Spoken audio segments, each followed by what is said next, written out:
ओम शांति। सुनते हैं 26 दिसंबर 2021 के बाबा के मधुर महावाक्य। ये अव्यक्तवाणी है। यह मुरली चली है 17 दिसंबर 89 की वाणी बाबा हम बच्चों को कह रहे हैं। तो मुरली का सार है, सदा समर्थ कैसे बने। सदा समर्थ कैसे बने।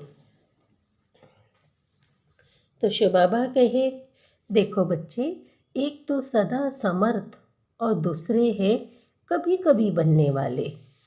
तो हम बच्चों को बाबा अमृत वेले से ही चेकिंग करते हैं, हाँ, कि हमें सदा समर्थ रहते हैं या कभी कभी रहते हैं।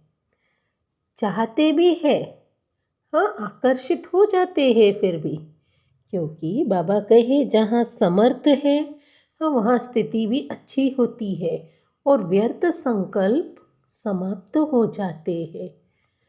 संकल्प भी व्यर्थ नहीं उत्पन्न होगा। सदैव समर्थ संकल्प ही चलेंगे और समर्थ संकल्प के कारण हमारा सेवाओं में भी बहुत आगे तीव्र जा सकेंगे। साथ साथ बाबा ने कहा, सदैव आप समर्थ संकल्प बनकर सेट रहते हो ना, कभी अपसेट तो नहीं होते। भले संसारी लोग, हाँ, वीआईपी है, मगर आप ईश्वरीय संतान होने के कारण आप उनसे भी वीआईपी है। तो बाबा ने कहा, बच्चे अपना दिनचर्या सेट करना, क्योंकि देखो जितना हमारा शेड्यूल टाइम टेबल सेट होगा उसी प्रमाण हमारे कर्म भी होंगे। तो बाबा ने कहा, मेजॉरिटी की स्टेज भी देखो मेजॉरिटी ही होती है। समय तक समाप्त कर लेते हैं, लेकिन कईयों में होता है व्यर्थ देखना, व्यर्थ सुनना, व्यर्थ बोलना, व्यर्थ सोचना और व्यर्थ में समय गंवाना। इसमें फुल पास नहीं कहेंगे। तो बाबा ने आज हमें अटेंशन दिलाए कि बच्चे, तुम्हारा अमृत वेले से रात्रि तक मनसा वाचा कर्मणा संबंध संपर्क में कैसे चलना है, वो सेट है ना। प्रोग्राम दिनचर्या के प्रमाण ही हम बच्चों को सेट करना है। और बाबा कहे, जितना अपने मन को समर्थ संकल्प से बिजी रखेंगे तो मन कभी भी अपसेट नहीं होगा। और हम बच्चों को बाबा ने श्रीमत भी दी है, फॉलो फादर करना, हाँ, बाप के कदम पे कदम चलना। श्रीमत अर्थात आज्ञा मानना, सदैव आज्ञाकारी होकर चलना। जितने हम आज्ञाकारी होते हैं उतना हमें दिल से दुआएं भी मिलती हैं।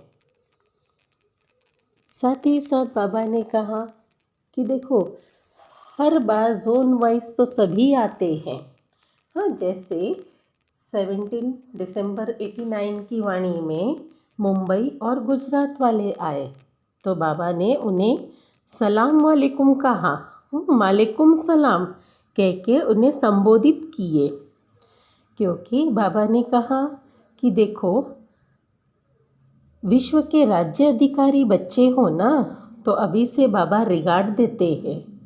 और बाबा कहे, भले कई ऐसे भी बच्चे हैं ना भाषा जानते हो, ना रंग का, ना देश का, फिर भी वे बेहद में पहुंच गए ना। कितने दूर होते भी आ गए। यह देह तो एक पुरानी मिट्टी का पुतला है, इस देह से भी मोह नहीं रखा ना। कभी ऐसा तो नहीं होता बालक सो मालिक बनने के बजाय मालिक ही बनकर रहते। हाँ, तो बाबा ने आज हमें स्मृति भी दिलाई कि बच्चे, कभी मालिक बन जाओ, कभी बालक बन जाओ, इस तरह से कार्य में लाओ, तो उससे बैलेंस भी रहेगा, स्थिति भी अच्छी रहेगी। और बाबा कहे, स्वयं भी खुश रहेंगे, दूसरों को देखकर भी खुशी होगी कि सिर्फ मैं बड़ा नहीं हूँ, यह भी है, तो इस तरह से खुशी मिलेगी। तो सुनते हैं आज का मीठा वरदान। बाबा कहे, स्थूल और सूक्ष्म दोनों रीति से स्वयं को बिजी रखने वाले मायाजीत विजयी भव। स्थूल और सूक्ष्म दोनों रीति से स्वयं को बिजी रखने वाले मायाजीत विजयी भव। इसका स्पष्टीकरण है, स्वयं को सेवाधारी समझ, स्वयं को सेवाधारी समझ, अपनी रुचि उमंग से सेवा में बिजी रहो तो माया को चांस नहीं मिलेगा। जब संकल्प से या बुद्धि से, चाहे स्थूल कर्मणा से फ्री रहते हो तो माया चांस ले लेती है। हाँ, जब हम फ्री रहते हैं माया चांस लेती, अर्थात खाली दिमाग शैतान का घर कहा जाता है। लेकिन स्थूल और सूक्ष्म दोनों ही रीति से खुशी खुशी से सेवा में बिजी रहो तो खुशी के कारण माया सामना करने का साहस भी नहीं रख सकती। इसीलिए स्वयं ही टीचर बनो स्वयं का, बुद्धि को बिजी रखने के लिए। डेली स्वयं के लिए प्रोग्राम बनाओ तो मायाजीत विजयी बन जाएंगे। आज का स्लोगन है, निश्चय और फलक से कहो, निश्चय और फलक से कहो, बाबा मेरे साथ है तो माया समीप आ नहीं सकती। अच्छा, ओम शांति।